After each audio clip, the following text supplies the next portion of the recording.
scary. Welcome back, everyone, and thank you for tuning in. I hope you've been enjoying this series, and if this is your first time here, make sure to check out the first two videos. If you enjoy this kind of content, please hit the like and subscribe button. It really helps me out. I really appreciate it. Thank you, and without further ado, on to the video. Beyond the observable universe. The observable universe is a spherical region of the universe consisting of all matter that can be observed from Earth. The electromagnetic radiation from these objects has had time to reach the solar system and Earth since the beginning of the cosmological expansion. Assuming the universe is isotropic, the distance to the edge of the observable universe is roughly the same in every direction. That is, the observable universe is a spherical region centered on the observer. Every location in the universe has its own observable universe, which may or may not overlap with the one centered on Earth.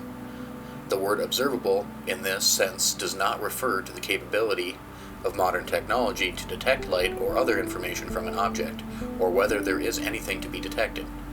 It refers to the physical limit created by the speed of light itself. No signal can travel faster than light, hence there is a maximum distance, called the particle horizon, beyond which nothing can be detected, as the signals could not have reached us yet. Sometimes astrophysicists distinguished between the observable universe and visible universe. The former includes signals since the end of the inflationary epoch, while the latter includes only signals emitted since recombination. Black-eyed children. The black-eyed children, or black-eyed kids, are paranormal creatures that resemble children and teenagers. They have pale skin and black eyes, usually seen hitchhiking or begging, or found on doorsteps of residential homes, which, just gonna say, that would be super freaking creepy. Tabloid coverage of these kids has claimed that stories of these children have existed since the 1980s. However, most sources say that the legend originated from a 1996 post written by Texas reporter Brian Bethel on a ghost-related mailing list. He related two encounters with the black-eyed kids, one where he himself encountered two of these kids in Abilene, Texas in 1996, as well as one from a second person having an unrelated encounter in Portland, Oregon. In 2012, Brian told his story to a reality TV series, Monsters and Mysteries in America. He also wrote a follow-up article for the Abilene Reporter News, where he described his story and again maintained his belief that these kids are real. Brian's stories have become regarded as a classic example of a creepypasta these days, although there is really no evidence either way. Boltzmann brain. The Boltzmann brain thought experiment suggests that it might be more likely for a brain to spontaneously form, complete with a memory of having existed in our universe, rather than for the entire universe to come about in the manner that cosmologists think it actually did. Physicists use the Boltzmann brain thought experiment as a reductio in absurdum argument for evaluating competing scientific theories. In contrast to brain in a vat thought experiment, which are about the perception and thought, Boltzmann brains are used in cosmology to test our assumptions about thermodynamics and the development of the universe. Over a sufficiently long time, random fluctuations could cause particles to spontaneously form literally any structure of any degree of complexity, including a functioning human brain. The scenario initially involved only a single brain with false memories, but physicist Sean M. Carroll pointed out that in a fluctuating universe, the scenario works just as well at larger scales, like that of entire bodies or even galaxies. The idea is named after the physicist Ludwig Boltzmann, who published a theory in 1896 that tried to account for the fact that the universe is not as chaotic as the budding field of thermodynamics seemed to predict. He offered several explanations, one of them being that the universe, even after it had progressed to its most likely spread out and featureless state of thermal equilibrium, would spontaneously fluctuate to a more ordered or low entropy state such as the universe in which we find ourselves today. The Boltzmann brain gained new relevance around 2002 when some cosmologists started to become concerned that, in many theories about the universe, human brains are vastly more likely to arise from random fluctuations. This leads to the conclusion that, statistically, humans are likely to be wrong about their memories of the past, and in fact Boltzmann brains. When applied to more recent theories in the multiverse, Boltzmann brain arguments are part of the unsolved measure problem of cosmology.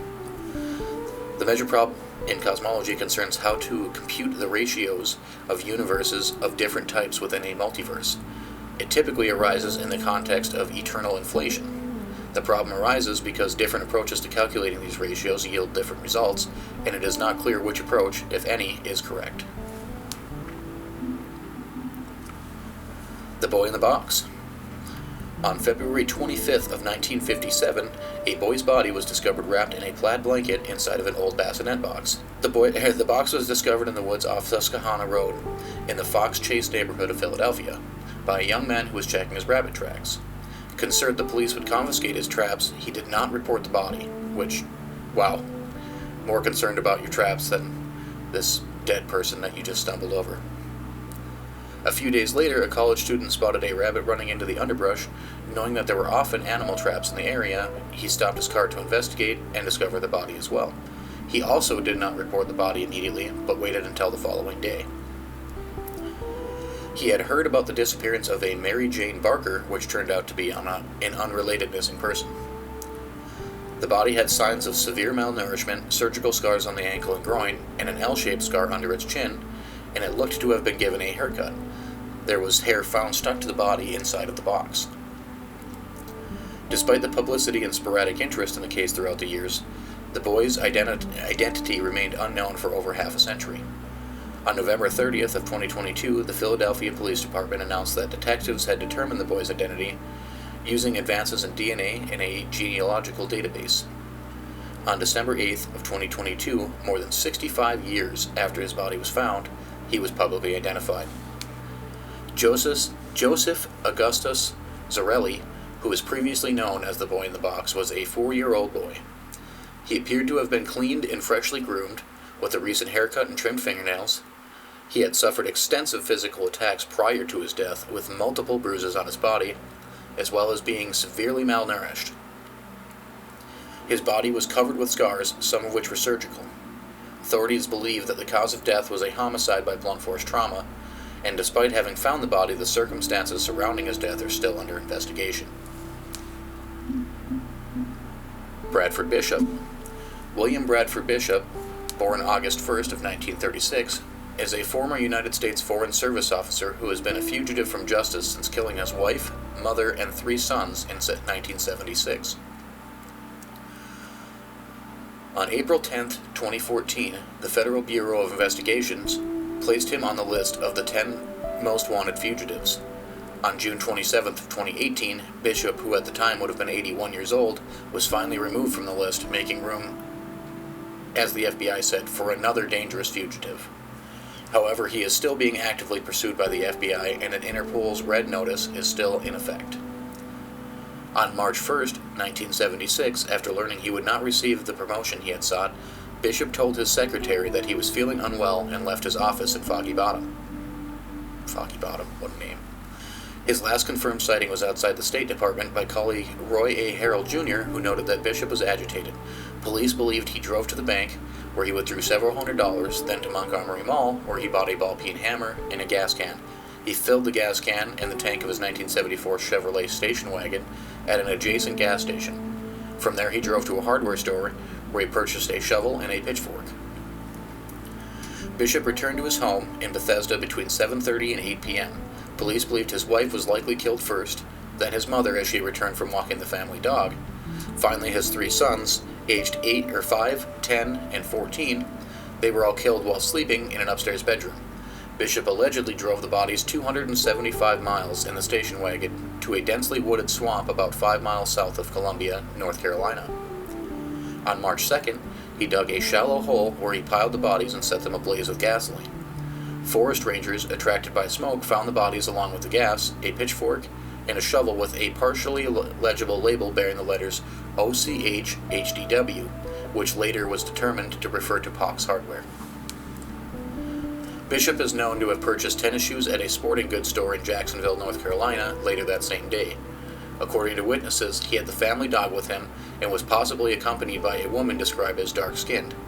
On March 10th, a neighbor of Bishop's contacted police after having not seen the family for some time. A detective found blood on the front porch of the Bishop's residence, on the floor, and on the walls of the front hall and in the bedrooms. dental records were used to confirm that the bodies found in North Carolina were of the Bishop's family. On March 18th, Bishop's station wagon was found abandoned at an isolated campground in Elkmont, Tennessee, at the Great Smoky Mountains National Park, a few miles from the Appalachian Trail and about 400 miles from the site where Bishop's family was buried. The car contained dog biscuits, a bloody blanket, a shotgun, and an axe, and a shaving kit with Bishop's medication. The trunk's spare tire well was full of blood. A witness believed the car had been there since anywhere between March 5th to March 7th. Police theorized that Bishop joined the flow of hikers on the Appalachian Trail. They attempted to follow his scent with bloodhounds, but without success. The following day, a grand jury indicted Bishop on 5 counts of first-degree murder, amongst other charges. He has been on the run since 1976, meaning he's been active for 49 years now without capture, if he is still alive. Brian Schaefer. Brian Randall Schaefer, born February 25, 1979, was an American medical student at the Ohio State University College of Medicine who has been missing since the early hours of April 1, 2006, after security cameras recorded him just outside a bar in Columbus. He had gone out with his friends early in the evening of March 31st to celebrate the beginning of spring break. Later, he was separated from them, and they had assumed he had gone home. The security camera outside the entrance to the second-floor bar recorded him briefly talking to 2 women just before 2 a.m., and then walking off screen without any further evidence of him leaving the area. Schaefer has not been seen or heard from since. The case received national media attention. Schaefer's disappearance has been especially puzzling to investigators since there was no other publicly accessible entrance or exit to the bar at that time. Columbus police have several theories about what happened.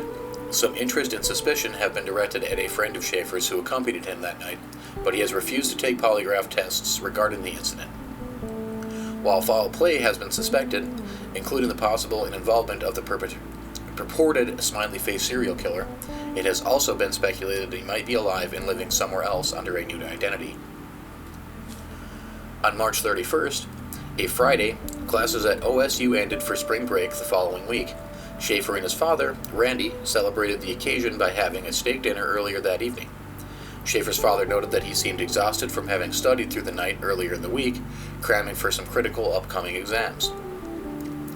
He did not think Schaefer should go out with his friend, William Clint Florence, later that night as he had planned to do, but he did not express his reservations to his son. At 9 p.m., Schaefer met Florence at the Ugly Tuna Saloona, a bar in the South Campus Gateway complex on High Street in Columbus. An hour later, Schaefer called Wagoner, who had returned to her home in Toledo to visit with her family before she and Schaefer were due to depart for Miami. Schaefer and Florence went bar hopping, visiting several other drinking establishments and working their way down to the Arena District. At each stop, the two had 1 shot of hard alcohol, according to Florence. After midnight, Schaefer and Florence met Meredith Reed, a friend of Florence, in the short north. Reed gave them a ride back to the Ugly Tuna Saloona, where they had started the night, and joined them there for a last round. Schaefer separated from his companions while the 3 were there and was last seen on a security camera outside the bar just before 2 a.m. Florence and Reed attempted to find Schaefer, repeatedly calling him. They left with other patrons when the bar closed at 2 a.m., waiting outside for Schaefer. When he was not among the departing crowd, they assumed he had returned to his apartment without letting them know.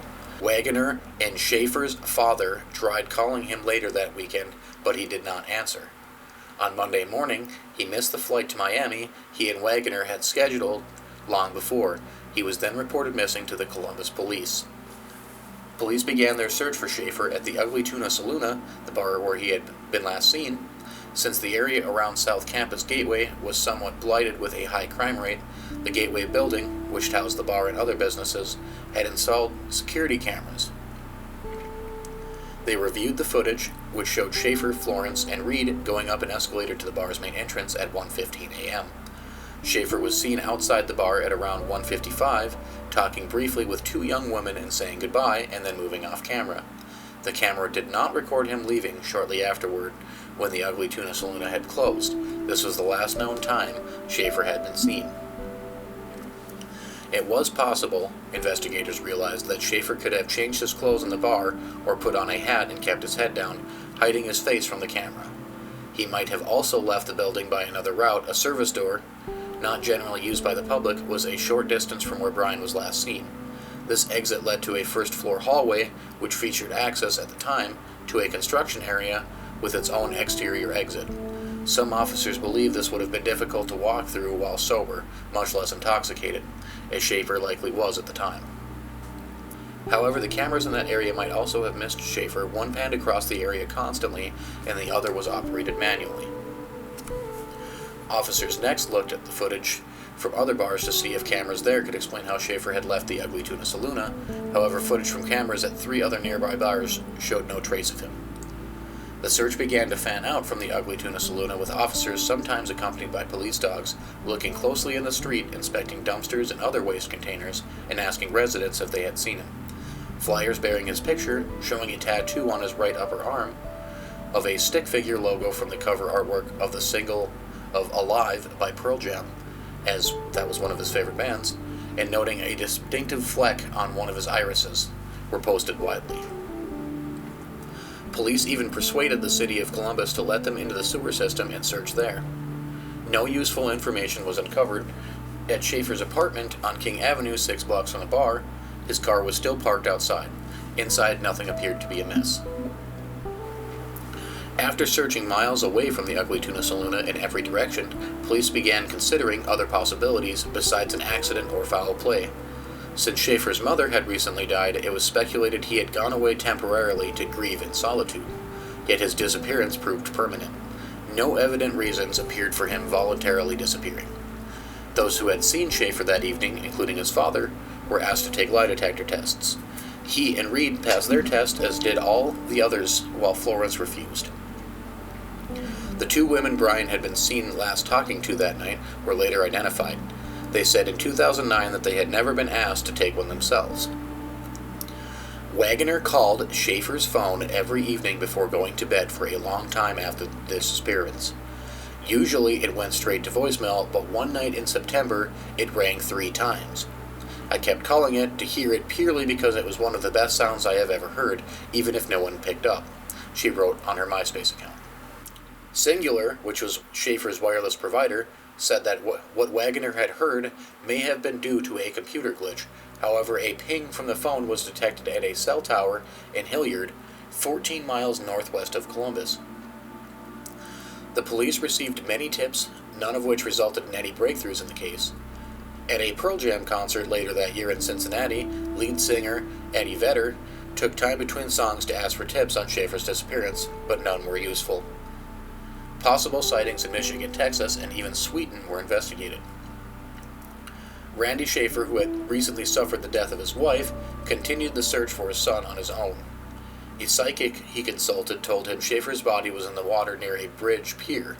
He and Derek, Brian's younger brother, along with some other citizens who had become interested in the case, bought waders and spent much of their free time along the shores of the Olentangy River, which flows through Columbus adjacent to the OSU campus, searching in vain for the body near bridges.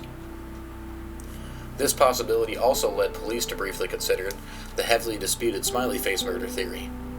Columbus police eventually rejected any connection to the alleged killer in Schaefer's case, following the lead of most law enforcement agencies, including the FBI, that have looked into it.